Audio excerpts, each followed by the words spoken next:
অসম্ভব। আমার তন্ত্রশক্তি কোনোভাবে অকার্যকর হতে পারে না। আমি বললাম তো, এইসব তন্ত্রশক্তি আমার কিছুই করতে পারবে না।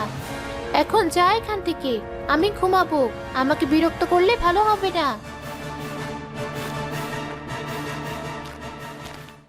সাপুড়ে তার নিজের অক্ষমতার উপর রেগে তার গুহায় বসে চিন্তা করতে থাকে। কি হলো সাপুরে মশাই, আপনাকে দেখে চিন্তিত মনে হচ্ছে।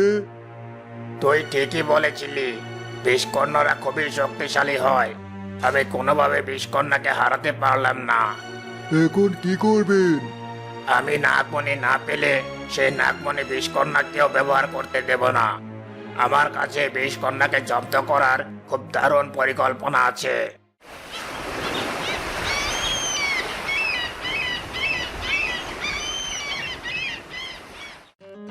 পরের দিন সকালে সাপুড়ে কৃষ্ণনগর রাজ্যের রাজমহলে প্রবেশ করে।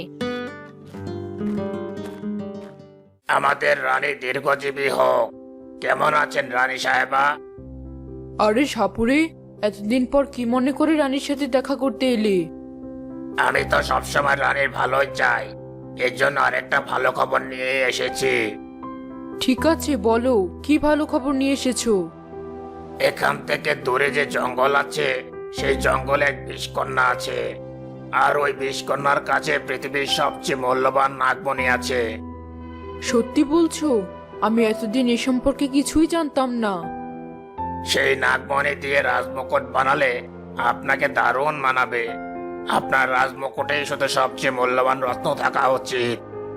কিন্তু নাগমণি তো অন্য কারো। বিষকন্যা যদি নাগমণি দিতে রাজি না হয়, অন্যের রত্নের উপর জোর করা কি আর ভালো দেখায়? রানী সাহেবা, আপনার বড় মন, তবে বিষকন্যা আশেপাশের গায়ের লোকদের কামড়ে বেড়াচ্ছে। তাই? ঠিক আছে, চিন্তা করো না। আমি এক্ষুনি সিপাহী পাঠিয়ে দিচ্ছি। তারা তোমার সাথে যাবে আর সে বিষকন্যাকে বন্দি করে তার নাগমণি নিয়ে আসবে। রানীর এমন সিদ্ধান্তে সাপুড়ে খুবই খুশি হয়।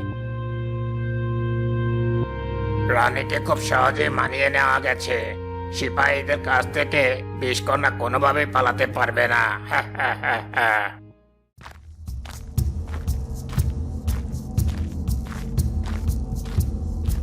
বিষকন্যা, বেরিয়ে আয়। দেখ, আমি একা আসিনি, আমার সাথে সিপাহীদের নিয়ে এসেছি।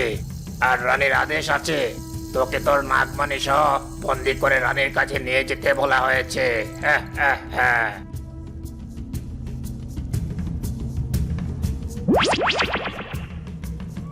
আমি জানি তুই নিশ্চয়ই রানীকে আমার নামে উল্টোপাল্টা কিছু বলেছিস। এজন্যই রানী আমার নাগমণির উপর নজর দিয়েছে। আমি আমার নাগমণি দেব না। যদি নাগমণি নিজ ইচ্ছায় না দিস, তাহলে তোকে টেনে হিস্ট্রে বন্দি করে নিয়ে যাব, আর কঠোর শাস্তির ব্যবস্থা করা হবে। আমাকে বন্দি করে নিয়ে চল, তবুও আমি নাগমণি দেব না। দেখেছ সিপাহীরা কেমন কথা বলছে? একে মেরে টেনে হিস্ট্রে রাজপ্রাসাদে নিয়ে চলো। সিপাহীরা সাপুরের কথা মতোই বিথিকাকে টানতে টানতে রাজপ্রাসাদের উদ্দেশ্যে নিয়ে যেতে থাকে। আরে, এই তো সেই নাগিন আপু, যে সেদিন আমার জীবন বাঁচিয়েছিল। মা দেখো, সিপাহীরাই আপুকে রাজমহলে নিয়ে যাচ্ছে। তাই তো, আমি এক্ষুনি গ্রামের সবাইকে নিয়ে রাজমহলে যাব। রানীর নিশ্চয়ই কোথাও ভুল হয়েছে। এত ভালো একটা নাগিনকে এমন শাস্তি কেন দেওয়া হচ্ছে? সাপুরে সিপাহীদের সাথে করে বিষকন্যা বিথিকাকে নিয়ে রাজমহলের বাইরে অবস্থান করে। কি হচ্ছে সাপুরে? এই বিষকন্যাকে এভাবে টেনে কেন এনেছো? ও নিজ ইচ্ছায় নাগমণি দিতে চায়নি। একদমই না, উল্টো আপনার নামে বাজে কথা বলছিল, তাই এমন শাস্তি দিয়েছি। রানী কিছু বলবে তার আগে গ্রামের লোকজন সেখানে চলে আসে। রানী সাহেবা, এই মেয়ে কিভাবে কেন টেনে আনা হয়েছে? কারণ এই মেয়ে কোনো সাধারণ মেয়ে নয়, বরং একজন বিষকন্যা। মানুষ কামড়ে মারছে।